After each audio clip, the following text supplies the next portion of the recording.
Assalamualaikum warahmatullahi wabarakatuh. Bismillahirrahmanirrahim. Alhamdulillahirabbil alamin. Alhamdulillahilladzi adhaba 'anil hazan. Inna rabbana laghafurun syakur. Asyhadu an la ilaha illallah wa asyhadu anna Muhammadar Rasulullah sallallahu alaihi wasallam wa ala alihi wa ashabihi, amma ba'du. Kaum muslimin dimanapun Anda berada, alhamdulillahirabbil alamin. Puji syukur senantiasa kita haturkan kehadirat Allah Subhanahu wa Ta'ala atas semua limpahan nikmat dan karunia-Nya dalam segala apapun nikmat yang Allah berikan kepada kita semua.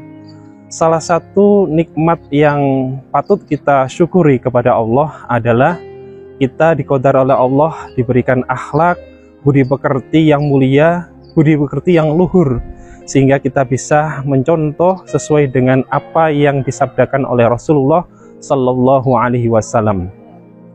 Dalam Allah memberikan akhlak, budi pekerti, sifat, tabiat terhadap manusia tidaklah sama. Ada orang yang diberi akhlak yang mulia, akhlak yang luhur.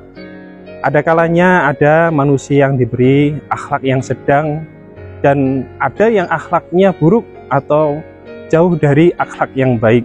Seperti halnya sabda Nabi, innallaha qasama bainakum akhlaqakum kama qasama bainakum arzaqakum.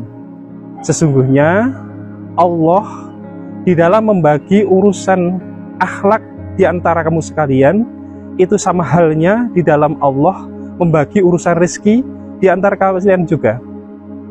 Ada kalanya orang diberi rezeki itu banyak, ada kalanya rezekinya sedang, bahkan kekurangan. Lah, ini memang Allah jadikan berbeda-beda supaya akan terlihat mana orang yang mempunyai akhlak yang baik dan akhlak yang tidak baik. Sama-sama bekerjanya, sama-sama mencari maisahnya untuk urusan rezeki pun tidak sama.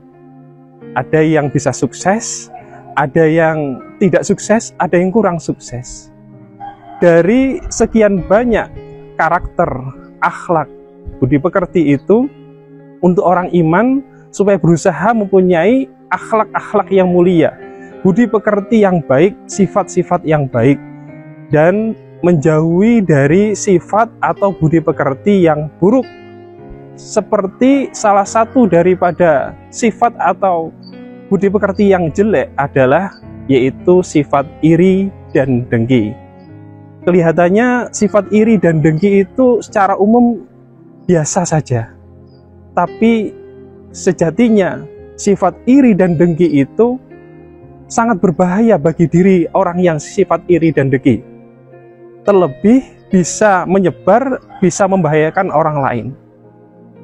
Karena dengan iri dan dengki, orang bisa melakukan sesuatu yang lebih berbahaya lagi, berawal dari iri dan dengki.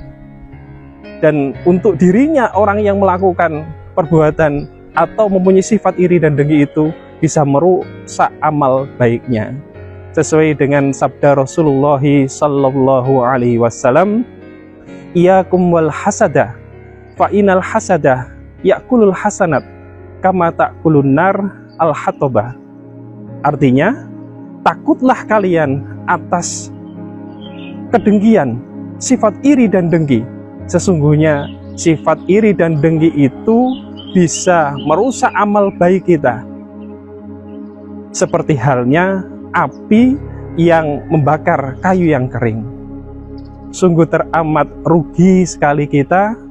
Kelihatannya kita sudah beramal banyak, kelihatannya kita sudah beribadah lama, sudah banyak amal jariah yang kita kerjakan, yang kita amalkan, tapi dalam sisi yang lain, kita masih mempunyai sifat iri dan dengki yang tidak terasa. Sifat ini bisa merusak amal-amal baik kita, sehingga akhirnya kita menjadi orang yang merugi. Na'udzubillahi min dzalik. Kaum muslimin dimanapun Anda berada, sifat iri dan dengki lebih luasnya bila dipelihara, bisa menjadi kerusakan bagi orang lain juga. Berawal dari iri dan dengki itu, akhirnya orang berani melakukan perbuatan yang bisa merusak kebahagiaan orang lain. Karena sejatinya memang iri dan dengki itu dia merasa tidak bahagia, tidak senang ketika saudaranya atau orang lain bahagia, ketika orang lain sukses. Ketika dia punya iri dan dengki, mungkin dia berani menfitnah, suudzon, bahkan sampai menyakiti. Lebih parah lagi, sifat iri dan dengki itu bisa menjadikan dia berani tidak mentaati aturan agama, berani tidak menetapi perintah Allah dan Rasulullah Shallallahu Alaihi Wasallam yang sangat berbahaya sekali. Seperti halnya iblis yang berani menentang perintah Allah untuk menghormat kepada Nabi Adam, lantaran di dalam diri iblis mempunyai rasa iri dan dengki terhadap Nabi Adam. Kaum muslimin dimanapun Anda berada, maka momentum di bulan suci Ramadan ini, bulan yang penuh berkah, bulan yang penuh pengampunan ini, marilah waktu yang tepat bagi kita untuk membersihkan diri kita, membersihkan hati kita, supaya hati kita terhindar dari sifat iri dan dengki. Karena sejatinya manusia punya suatu kondisi yang bisa menimbulkan sifat iri dan dengki.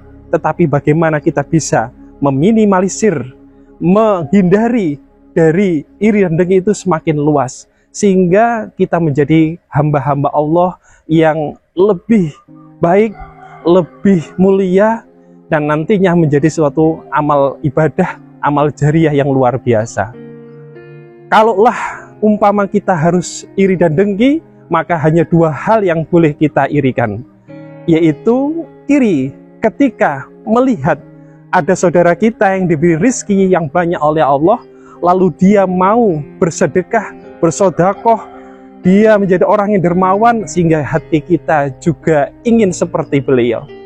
Atau dalam sisi yang lain, ada saudara kita yang diberi ilmu oleh Allah, lalu dia mau menyebarkan ilmunya, mengajarkan, memanfaatkannya untuk kebaikan-kebaikan, sehingga kita menjadi orang-orang yang ingin atau terinspirasi untuk mengerjakan kebaikan-kebaikan yang beliau kerjakan. Ini adalah sebagai bentuk bagaimana kita bisa meningkatkan amal ibadah kita menjadi hamba-hamba Allah yang lebih baik. Semoga ini bisa menjadi inspirasi, manfaat untuk kita semua, dan barokah fid dini wad dunya wal akhirah.